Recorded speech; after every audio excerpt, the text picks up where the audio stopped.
ఇలా రైతుల బాధలు చూస్తే రాతి గుండెలు కూడా కరుగుతాయి, ఆ రైతులకు సాయం చేస్తాయి. కేసీఆర్ ఉండగా ఆయనది రైతు గుండె, ఈ రేవంత్ రెడ్డి రాతి గుండె మోపైంది. మీకు ఎందుకు ఈ మాట అంటున్నా అంటే, మనకు కరోనా వచ్చింది 2 సార్లు.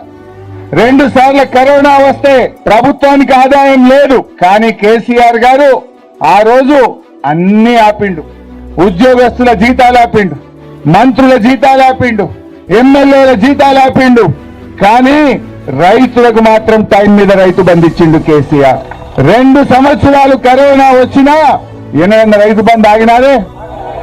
మరి ఇప్పుడు ఎందుకు ఆపిండు రేవంత్ రెడ్డి? కేసీఆర్ ది రైతు గుండె, రైతు కోసం తన్నాడే నాయకుడు కేసీఆర్.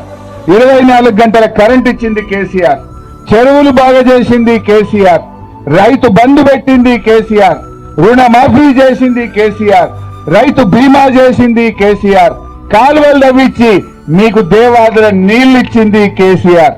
మంచిగా కేసీఆర్ చేసింది. కానీ రేవంత్ రెడ్డి వచ్చినాక రైతులకు ఇచ్చిన ఒక్క హామీ నిలబెట్టలే. వడ్లకు బోనస్ అన్నాడు, ఇప్పుడేమో సన్నాలకే బోనస్ అని సన్నాయి నొక్కులు నొక్కలేడా? ఇది జూటా మాటలు కాదా?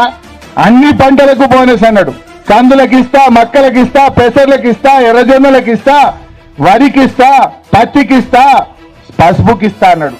కానీ ఇప్పుడేమంటుండు? అన్ని పంటలు మర్చిపోయిండు. ఒక్క వరి అన్నాడు, ఆ వరిలో కూడా సన్నాలకి అంటుండు. సన్నాలకు నువ్వు ఇచ్చేదేంటి?